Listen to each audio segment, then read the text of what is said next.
Hotkey Books presents STAGS 5, HAWKS, written by M.A. Bennett and read by Lucy Dixon.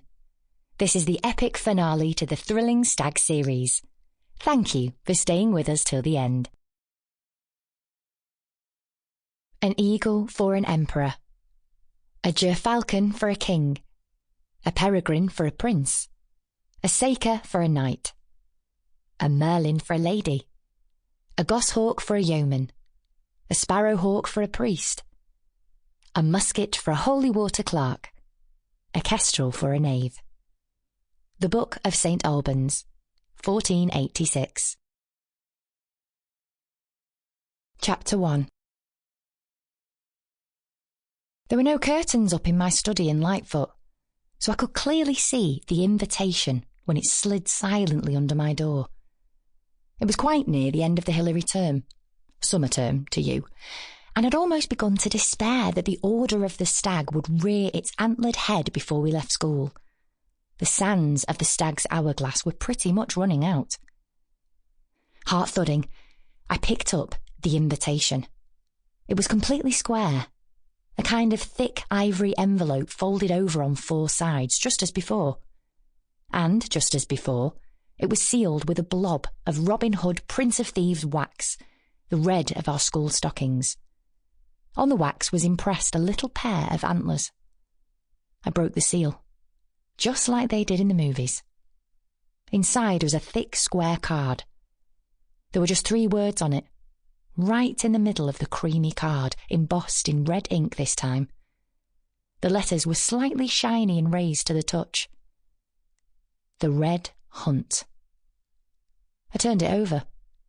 On the back, in neat italics, was printed, "You are invited to spend the weekend of Lammas at Castle McLeod, Isle of Skye." The red embossed type jiggled in front of my eyes, and I suddenly had to sit down at my desk. Shafeen was with me. He was with me most of the time, to be honest. Once we'd got to, well, home base in India, we'd become even closer.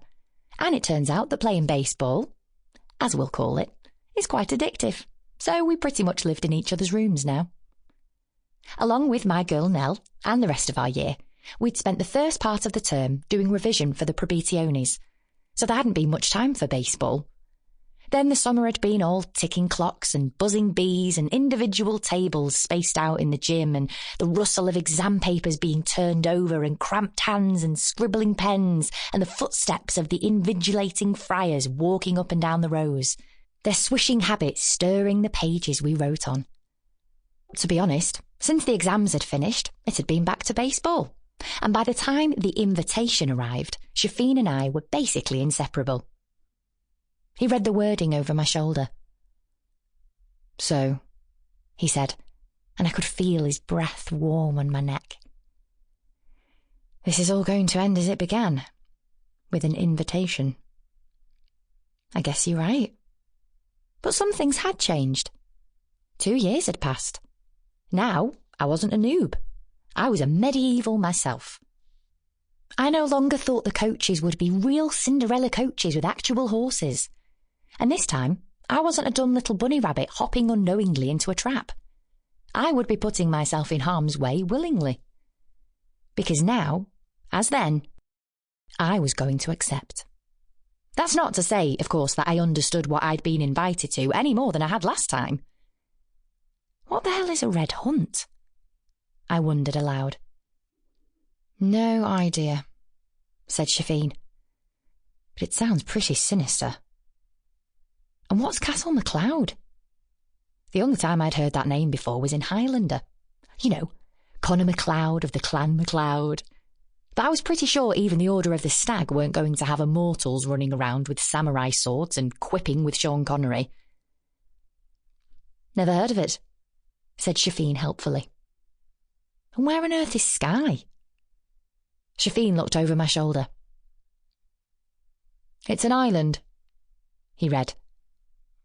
"Wow, I'm so glad we had this chat," I said sarcastically. "And the biggest mystery, of course, is who sent it. And to answer that question, we'd have to bring our inside man into play. The guy who had sent the first invitation 2 years ago." Sample complete.